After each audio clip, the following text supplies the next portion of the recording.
I think we've got a really interesting panel for you all today on food poverty, food security and malnutrition. I think everyone who's here will probably know why this is such an important issue, both globally and within the UK. Wheat prices are up by over 60% this year. The United Nations Secretary General last month said that there's a spectre of a global food shortage that could last years. 250 million people, including many in the Horn of Africa, are on the brink of famine, which is ravaged by the worst drought it's had for over 4 decades. And the number of people without enough to eat is up by 450 million to 1.6 billion around the world. So the picture is bleak. On a global level. This is an unprecedented crisis. Within the UK, we're also seeing increasing use of food banks. There is obviously a cost of living crisis, which everyone knows about, energy prices, but also food prices increasing rapidly, inflation, all of these things happening simultaneously, exacerbated by the war in Ukraine, as well as climate change, conflict, and other issues as we respond and come out of the COVID pandemic. So it's easy to be dispirited, depressed, feel overwhelmed by the scale of the challenge in which we find ourselves. I think we are. The question in the blurb for this panel is, are we seeing a long-term change in food distribution? I think we probably are. But in terms of what challenges people on the panel and also from you and the audience see, hopefully we'll explore some of that, and also hopefully, because this is the Big Ten Ideas Festival, we'll be exploring and sharing some solutions or suggestions or recommendations of things that are working or could work better. Zander Woollcombe, I should have introduced myself. I work with the Eleanor Crook Foundation, which supports advocacy and research to tackle malnutrition around the world. And we're very keen, very happy to be here. Again, we were in Coventry last year. But I'm going to start off by introducing Kemi, who describes herself as a community activist and is also the deputy leader of Wandsworth Council, recently elected for the Labour Party in what was quite a big shock. As Wandsworth, the flagship council, became a Labour council, and she's also the CEO and founder of Be Enriched, which runs community canteens working with young people to increase their skills. So, is that enough of an introduction, Kemi? Yeah, totally. Shall I do? Over to you. So you've got about 3 minutes, everyone. I won't use that long, to be perfectly honest. So I'm here also because I'm a food activist in Lambeth. It's a food activist. That just means that's where I run my project. Be Enriched doesn't just work with young people. We actually provide food. We use food as a way to bring communities together. Initially, we started off using it to reduce social isolation, but obviously over the past 10 years, it's become more about ensuring that hungry people get fed. As such, I'm seeing all the changes, things happening before COVID, during COVID, post-COVID, on the front line, as well as also doing my day job at the council, but from the front line, and I'll be sharing my experiences with real people, day to day, from that point of view. Brilliant. Very good. Kerry, you are, you can obviously introduce yourself, but I will just do a little intro. Tell me who I am. Yeah, I'll tell you who you are, in case you forget. Yeah. You've been an MP since 2005 for Bristol East, former Shadow Secretary of State for the Department for the Environment, Farming and Rural Affairs. I always get a little bit confused. Food, not farming. Food. But, food, farming, potato. And you've been a vegan for over 30 years, well done. Which is, impressive. When we were talking earlier, you were saying a little bit about the national food strategy. So maybe you can introduce yourself and share some sort of opening remarks on this topic. Yeah, I'd say I've had a long-running interest in food policy, and I think when I first got elected, people always think the F in DEFRA stands for farming, and it was very much captured by that vested interest that the only thing the department was really focused on was what the National Farmers Union thought were the priorities, and it's still quite difficult. It's still to get that joined up approach to food policy. So people might talk about food poverty and food banks in one category, the supermarkets are in a different government department, and so on. So I really welcomed when Michael Gove. I know he's not everyone's favourite politician, but actually when he was the Environment Secretary, he was good because he was prepared to be radical, and he was actually prepared to engage and think about the ideas. And the fact is we've got a broken food system in so many different ways, in terms of its environmental impact, in terms of the cost of food. So on the one hand, food is very cheap, but on the other hand, food poverty is immense. The fact that people are consuming an awful lot of calories and very few nutrients, you know, the move towards more processed food, all these issues. So he commissioned Henry Dimbleby to do this food strategy, which is a brilliant, brilliant document. And the government was meant to have responded to it within 6 months. We're now a year later, and it's finally its response. So I've got a leaked copy, but it's coming out on Monday. And it just looks like the government's going to row back on all the ambition. You know, different Secretary of State who's a farmer, and it's just really disappointing because, you know, I really thought this was the opportunity to look across the piece at food policy and make the changes that need to be made. But we'll see on Monday. But it's a little, well, to say it's disappointing is a pretty big understatement. Great. Well, it's not often you hear people say nice things about Michael Gove, so that is worth remarking and celebrating. Well, no, I think it's true that on the food stuff that was different, and he wasn't a farmer. So Andy is one of the founders of Southwest Fareshare. I also wrote down a whole blurb of all the wonderful things that Andy does. It's a very long list. I wouldn't bother if I were you. Well, in parallel with being an environmental consultant and international waste management specialist, he actively supports charities and social enterprise work in Bristol, as well as microfinance and social investment projects in the developing world. So perhaps from your Fareshare experience, but also from some of your others, be interested in your sort of opening remarks on this question around food security and food poverty. Yeah, absolutely. I mean, I guess my involvement in the whole food insecurity sector really started probably about 25 years ago when Fareshare was first established in London, a very tiny little charity, and I was on the original board of the charity. I'm not involved nationally anymore. And in those days it was as simple as looking at, you know, waste surplus coming out the back of supermarkets, and it's grown over the years. I set up Fareshare Southwest about 14 years ago, and we're now right across the region. And it's a very different organisation now. We're supporting something like 10,000 charities across the UK, out of 31 warehouses, 21 franchise operations, and in many ways it's great, but in another way it isn't, because it actually reflects the huge amount of challenge around food surplus and food waste in the industry. I think you mentioned there, Kerry, that the food system is largely broken. The good part of Fareshare and other similar organisations is that we can work with the food industry and others, and we can intercept food before it becomes waste. It's within the logistics system, but it can't get to a supermarket or a shop in time. And if we didn't intervene, it would go to waste. And we're talking huge amounts of waste. Fareshare and Neighbourly and others who are in this sector are very, very busy, have grown significantly. But we're still only intercepting something like 15% of the surplus that is still going to waste. So on one hand, you know, the glass half empty says, oh, goodness me, you know, that's not great. The glass half full says, well, actually, if we can intervene, if we can work strategically, collaboratively with the food sector, not just in the UK, but globally, actually we can address some of these key issues around surplus and waste. And in doing so, we can achieve, I would hope, a much more, we can address some of those issues of inequality and injustice around food. Within Bristol and the southwest region, during COVID, it was an extraordinarily busy time. In Bristol, we had something, the Mayor, Marvin Rees, set up something called the One City Approach when he came into office 6 years ago, and that has created the context for a much more collaborative city.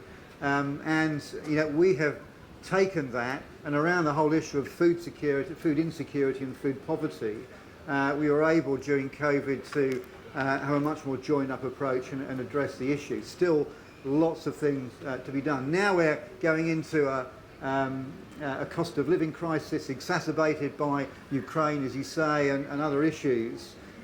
We hope that be able to use that collaborative approach and start to address some of those issues of food inequality. We've just literally, within the last month or so, produced, first city in the country to produce a one-city food equality strategy for one of the 10 core cities in the UK. And this starts to look at a whole range of issues around food inequality.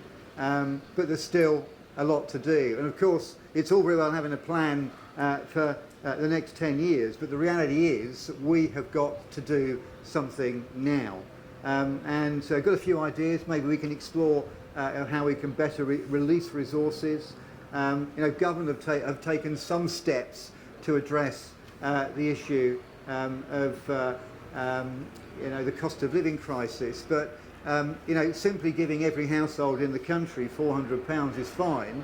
And actually, I would suggest that the need of some of those households is orders of magnitude greater than perhaps the likes of you and I. How can we as a city start to set up systems? I chair something called City Funds within Bristol and the surrounding region, where we're seeking to bring investment into the city to address some of those underlying social issues. Could we actually encourage a significant proportion of the 182 households in the city who perhaps don't need that £400 as much to say, well, how about donating that to a central fund where we can use that more effectively to address some of those issues? So maybe a few other ideas will come to mind, but I've probably said too much already.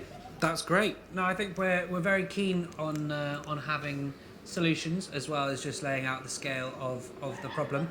I think maybe coming back to you, Kemi, you are recently elected and you have a long history of sort of working on these issues on a sort of community level. Now that you're kind of gamekeeper, having been poacher, or you're on the inside of the sort of political process. What have you been struck by, or what are you trying to sort of get done on some of these issues to make a difference to the people that you work with at a community level? Well, I've actually been a councillor for the past 4 years, so this is just the first year in power. Oh, cool. Well, great. Now you can do stuff more. Well, I've been doing stuff, even in opposition I was doing things anyway. I think the main thing I think is really positive to see that you have a food plan strategy for Bristol, because working in Lambeth, one of the things that they always had, and I was always very jealous of, was them having a borough-wide food plan. They were a city, a food city as well, so they had loads of money that supported the council to work with the community. Their Lambeth Food Partnership was the community-facing organisation that would feed into policy, that then fed it into Lambeth policy. I think the thing about local government is there are loads of mechanisms and procedures that do centre around food, especially around children and families, but it's always children in need and families in need. But there are mechanisms there to support a good food culture for boroughs and for cities, but there's no joined up one document, which is why that is very positive, of course. Obviously, one of the things that I would like to do and will be doing is to produce a borough-wide food plan. But in the time since I've been working in food until now, it is very, very different. It's interesting to hear what you say as Fareshare talking about food waste. I'm really pleased that you didn't say we're solving food poverty with food waste, because it's one of the things that I hate the most. People who are living in food insecurity should not be fed the scraps of what we leave behind, or what businesses don't want anymore. They are entitled to be able to buy the food that they want to eat, be able to cook it, which is one of the big worries that a lot of families have at the moment, not being able to have the energy to be able, not physical energy, I guess, if you haven't eaten, but also the energy in terms of paying for your gas and your electricity to also prepare food, to be able to do that and to cook the food that they want, which is culturally suitable for them and also nourishing for them as well. So those are really key things. So I'm very pleased to hear that that you didn't say that as well. I think one of the other key things that we want to do is, and I think as we all noticed during COVID, is the supermarkets let us down. terribly. We go there and we couldn't get what we wanted, and what we should be supporting is our local food producers, if you have them. Where I'm in Bristol, we've probably got more access to local farms than I do in the inner city. Trying to shop locally, eat in season, although my partner here hates me talking about eating strawberries in strawberry season and tomatoes in tomato season, but I'm telling you, they taste a lot better and they're very, very flavourful. Also, they're available here in the UK at the right time. So eating in season, all those kinds of things, making that also, making sure that that food is affordable for everybody and making sure it's accessible by having the right sort of shops and just even having shops where you can buy fresh food nearby in your communities that you can walk to, that you don't have to carry huge bags home with. If you're elderly, if you've got children, then you're unable to do that sort of shopping, but having your newsagent around the corner actually selling fresh food that you can then take home and afford to cook your meals with will just help everyone have a much better diet and less malnutrition. Thanks very much, Kemi. And you wanted to come back on something? Just to clarify, we're not looking at feeding food waste to anybody. So Fareshare obviously handles, perfectly fit for purpose food, and I agree, Fareshare is not the solution, but it is achieving significant benefits in terms of avoiding food that is perfectly fit for purpose going to waste. So what we handle is perfectly fit for purpose. We are avoiding, I think it was something like 70 or 80,000 tonnes of carbon was saved last year, and we're also creating employment. So there's significant benefits there. But I absolutely agree, the food equality strategy that we produced is absolutely fundamentally about the right of everybody, irrespective of background, irrespective of cultural background, to have the right to access food and the right to have an exchange in the same way that we can go to a shop and we can purchase food. Everybody in this city should have the right to be able to do that and to recognise cultural differences, etc., etc. And we're absolutely committed to that in Bristol, for sure. But I absolutely just totally agree with you. I just wanted to clarify that one a little bit. And I should say that my community projects totally take food from Fareshare. So. So one thing, we've got a couple of questions in the chat, but just while we're on this question of food waste, I was interested to read that over 1 billion tonnes of food is wasted globally each year, and food waste is linked to 10% of global emissions. Yep. And one policy that's being trialled in Spain, and there's been some legislation on it in Italy and in France, is fining supermarkets and restaurants for food waste and making it obligatory to provide doggy bags.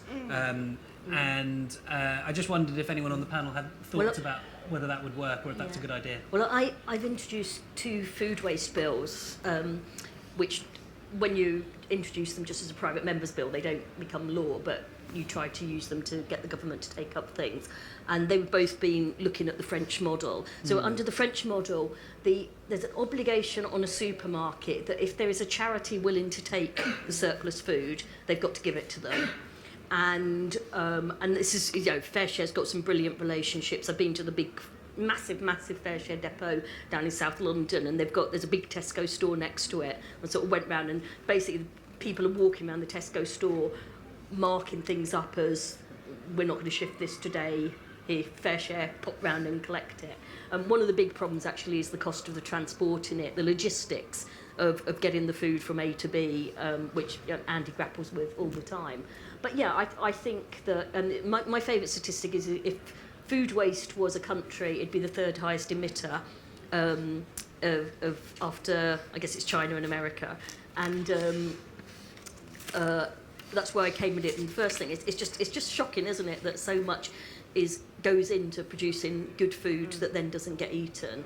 And the problem is with the government has tended, and the supermarkets, there are voluntary discussions that take place, and the supermarkets will, to an extent, sort of support some of these initiatives. But I think there's a lot more that could be done to actually assist, and some of that is just like a little bit of pump priming, the logistics, as I say, of the transport. And in the developing world, a lot of it is just about establishing markets, because the food can be grown, but it's issues with storage, refrigeration, getting it from A to B in places where the roads aren't brilliant. And DFID in the past has never been that keen on looking at food systems. They've always seen it very much about subsistence. So, you know, you have the sort of by a community, a cow type approach, which enables them to feed themselves, but it doesn't look at it as a sort of business model. And I think we could do, there's some really good cooperative schemes in sub-Saharan Africa, for example, where they do all work together, so they've got that economies of scale, so they can get things to market and start exporting. But the other side of things, actually, one of the big problems of food waste is you get the monopolies. So say in Kenya, rather than allowing that sort of community model, you'll get the supermarkets that will take over vast swathes of the country to grow French beans or flowers or whatever, displacing the traditional agriculture. And then if they decide that they don't want that, if they don't need it, if it's been a bad summer or something, so they haven't had the same market for salads, they'll just sort of cut the food will all go to waste. Yeah. Can I speak? That's what you're here for, so let's go. Yeah. I'm in non-defence of charities, my experience has been that a lot of the supermarkets, we also work with markets as well. My organisation works with markets and small independent organisations and supermarkets. But supermarkets are quite willing. It's a lot of, because they want to publicise how good they are. They're quite willing to give the food to charities as long as you have a charity number, because they can't just give it to anyone, apparently. But then it's the reliability of those organisations to come every week and pick it up, which actually makes them not want to do it anymore. That's my personal experience of when I've approached other supermarkets. Their biggest question is, but are you going to come every week? We'll keep the food for you for 3 days, but do you promise to come and collect it? Because when you don't, we then have all this food rotting or going, or, that we have to throw in the bin.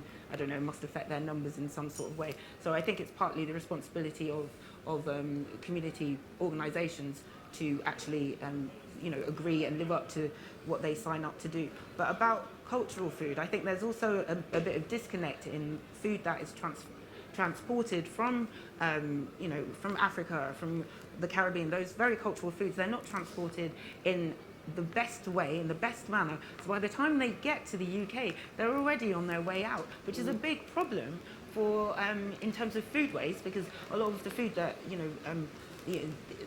my communities want to eat, we have to eat it immediately. So there's a very short lifespan, whereas if they were treated differently, or maybe if the understanding of what the fruit, vegetables are and how they should be transported here, it would actually last longer, and we would throw less of that food away.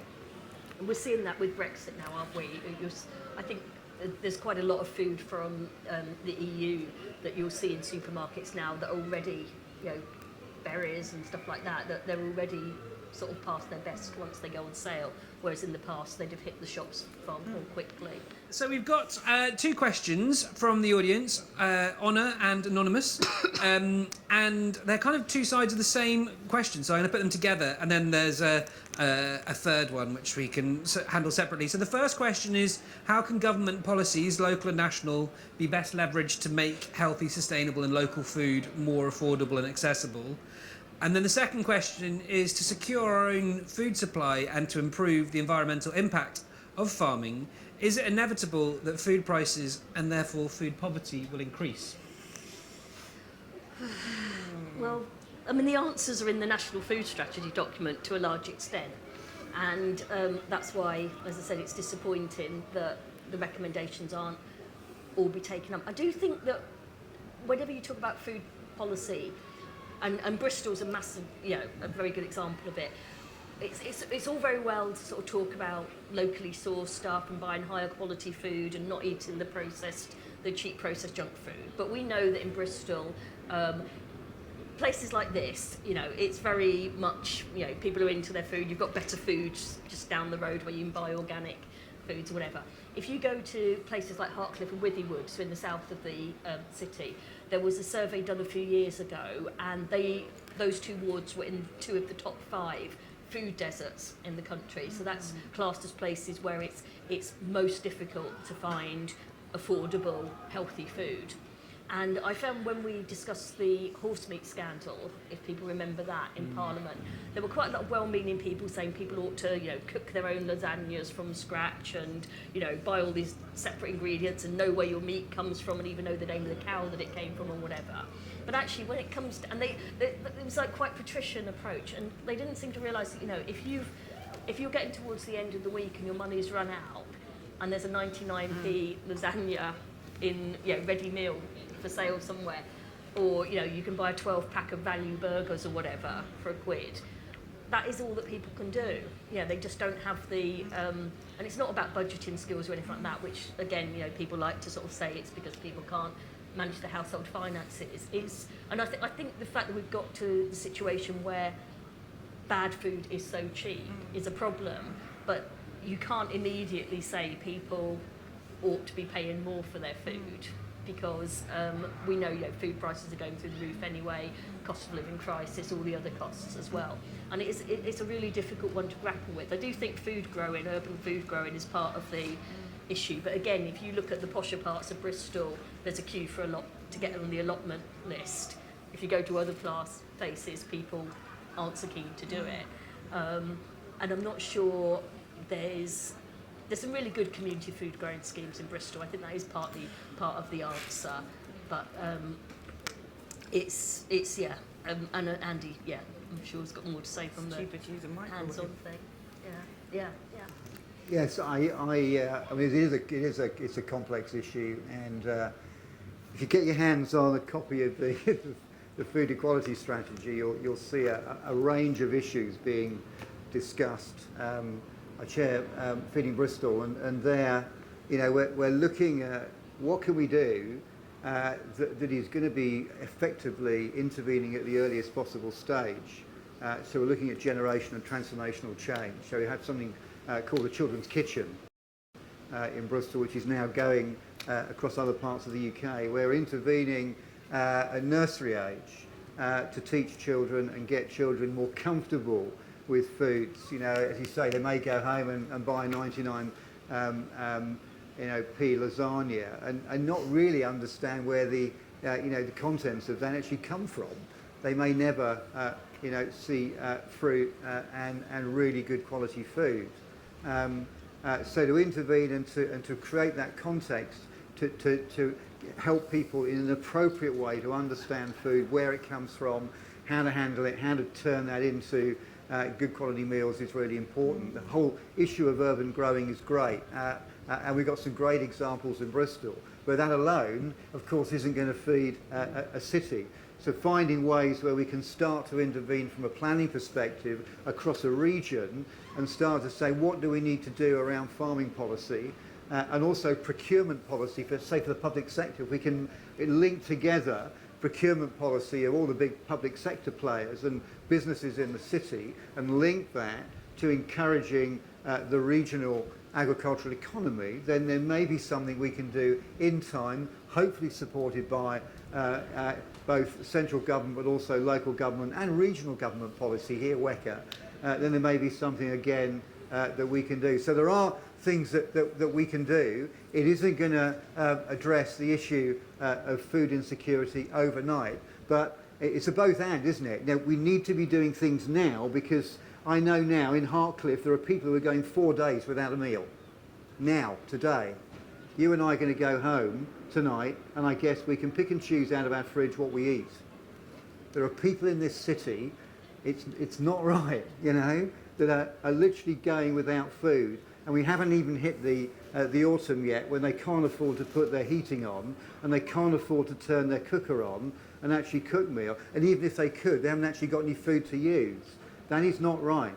And we have to address that as a matter of urgency in an appropriate way, not a patronising way. We have to get alongside and empower people to have access to good quality food so they can eat and to be able to feed themselves and their children. So the immediate need is urgent, but again, the steps that we can take so that we can go ourselves on a journey over the next 3, 4, 5, 10 years to ensure that we've got that level of security around food. And we can do it if the will is there as a city, but it's going to take some doing, but we have to do it, in my view. strong stuff. Thank you, Andy. That's a lot of very concrete proposals. Yes, over to you, Kemi. Thank you. To come back on the lasagna point, I think the biggest issue we have in London is the £1.99 chicken and chips fiasco, which is, yes, we have some agreement nods, it's terrible. That is, so £1.99 chicken and chips, absolutely no nutritional value. That's what young people tend to go and eat. It's less than £2 to fill your bellies, and when you're more concerned with just feeling full than being healthy, it does seem like a really good option. I think that also, in terms of what we can do, what sort of policies we can use, I think the use of neighbourhood forums where you actually have local people who can influence the fact that, well, I live in Tooting, there are about 5 on one high street, £1.99 chicken and chip shops. Yes, there is legislation that you can't open a new fast food restaurant within 400 miles of a school, but that doesn't include nurseries, for example, and those are still children. So you can't open a new one near a school. But if it already has the license, then they can just turn it into a £1 chicken and chip shop.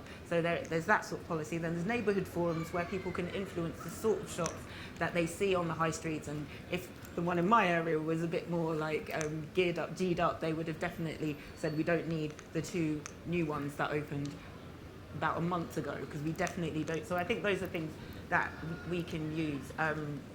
Just to toot my own organisational horn, in terms of planning, yes, we should always make sure that there are places that people can go and buy food, but there are lots of food deserts, as you were just talking about. So what my organisation, Be Rich, did is we bought a double-decker bus and we turned it into a mobile greengrocer and cafe. So we go to those food deserts, we sell food that's 25% less than in the supermarkets, because even if you buy food wholesale, by the time with the markup from actually having a shop, it's still selling at less than what they would go out and buy. And we bring it to people's doors, so they have no excuse. They can come and shop with us, even though it's once a week. Real estate is really expensive, so that's one way that we're kind of trying to support people in the food deserts of Wandsworth and Lambeth in order to get hold of food. But I'm not recommending it to anyone, because a double-decker bus is the most expensive thing I've ever done in my life, and the repairs alone are several thousand every couple of months. But it's worth it in the long run.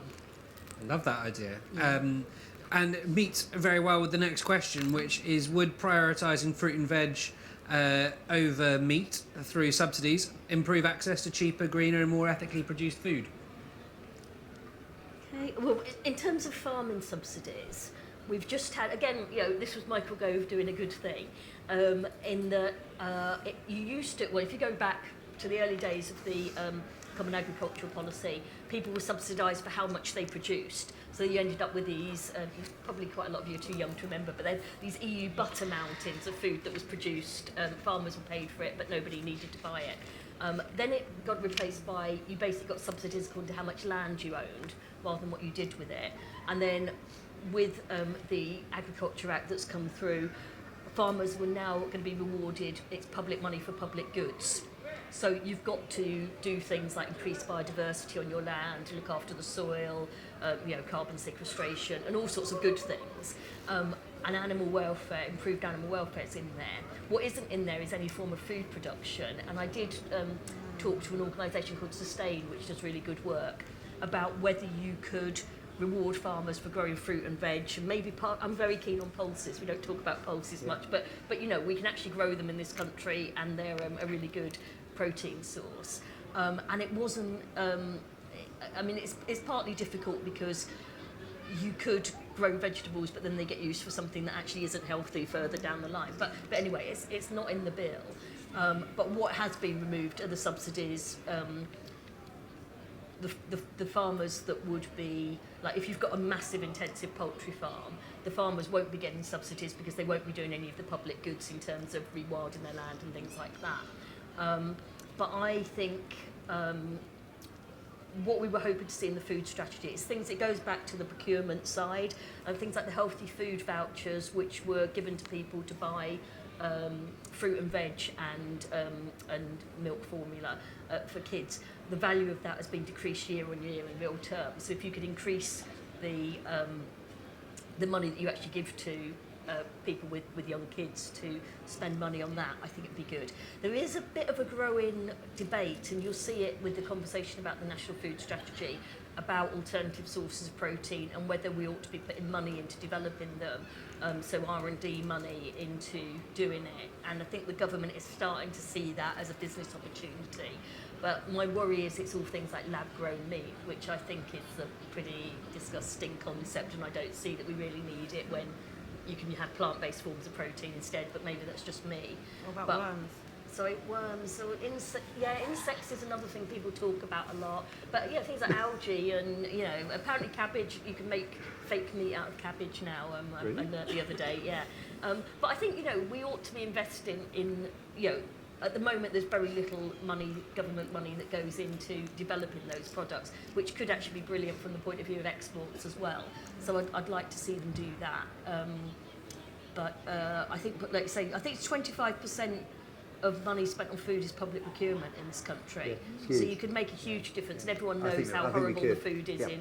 in hospitals and prisons and schools. So Yeah. I think it could be. At the moment, schools have to serve meat. It's under the school food standards. They have to serve it at least twice a week, and they have to serve dairy, I think, every day. And that's something I've been trying to change, because why can't a school go plant-based? Totally. Kemi, anything you want to add on that one? Well, I suggested, it's not really anything adding, but I suggested to the council that we should go plant-based, because we get, every now and then we get fed that we should go plant-based, and the uproar that I had from councillors on both sides was just unbelievable. Yeah, I took that back. I'm trying to push for a meatless Monday, but I'm not sure anyone's going to buy it at all. Caroline Lucas tried to do meat-free Monday in Parliament, and all these old boys that want their three-course meals, with their beef and everything like that. Yeah. Anything from you, Andy? Yeah, I mean, I think there are things that we can do.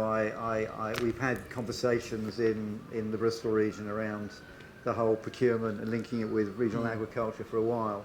There's something called dynamic procurement you'll be aware of, Kerry, which allows public sector bodies and others to be far more flexible in terms of how it procures food. So rather than committing, a 5-year contract, and potentially be taken to the cleaners, both in regard to finance but also the quality of the food.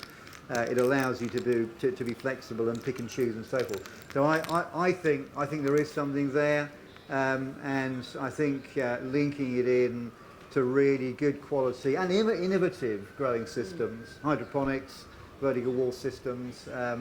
We've looked at a number of those in the region, so that the technology is there to take us forward to a degree.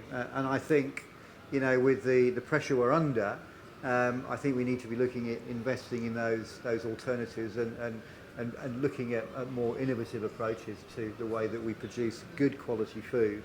But in isolation, it's not going to do. It's got to be within the context of a whole raft of issues around education, and recognising the whole diversity of a city like Bristol, and of course London too. So yeah, big issues, but we've got to grasp them.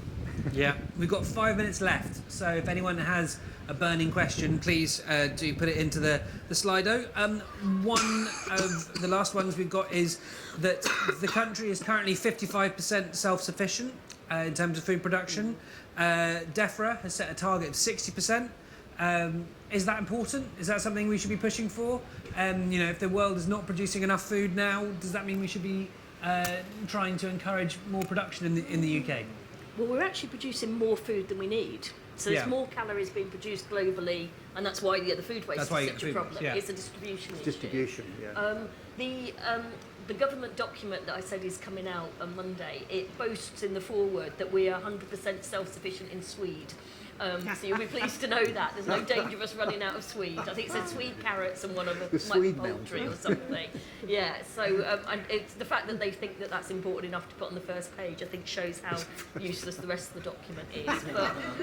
But yeah, I think Ukraine has really brought home to us how important, how food security can very quickly be knocked off course, because it's an issue in terms of a lot of the UN food programme, the things that they rely on in areas that are stricken by famine would be sourced from Ukraine, so it's hitting them.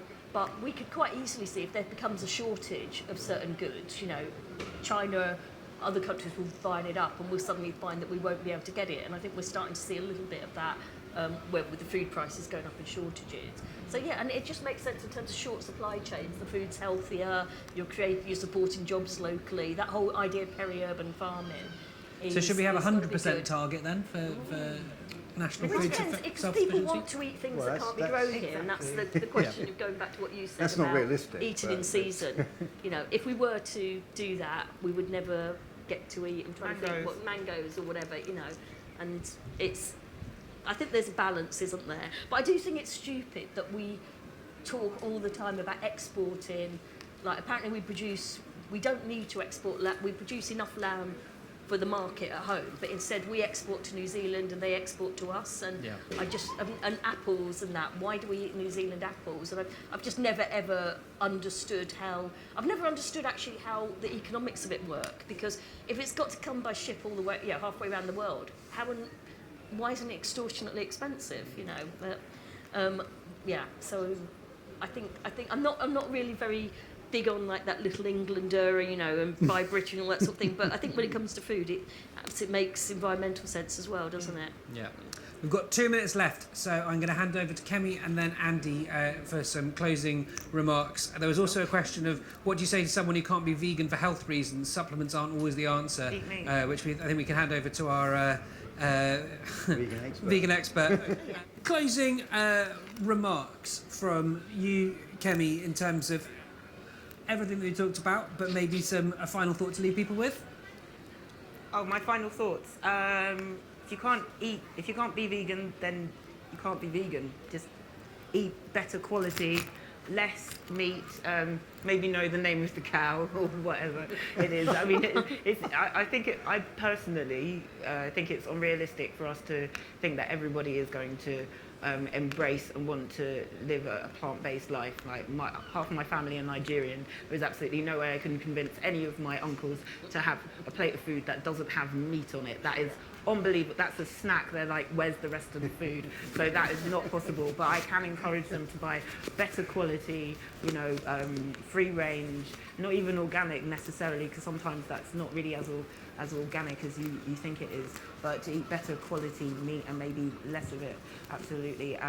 I do think that I would like us to get to a point where we are using like food surplus, I'm not besmirching you, by the way, but where we're using food surplus not for people to solve our issues around inequality, where we're working with businesses to reduce the amount of waste that they're actually producing in the first place. And it's just nice to have a bit of food surplus that people can use for how we use it, which is just to bring people together.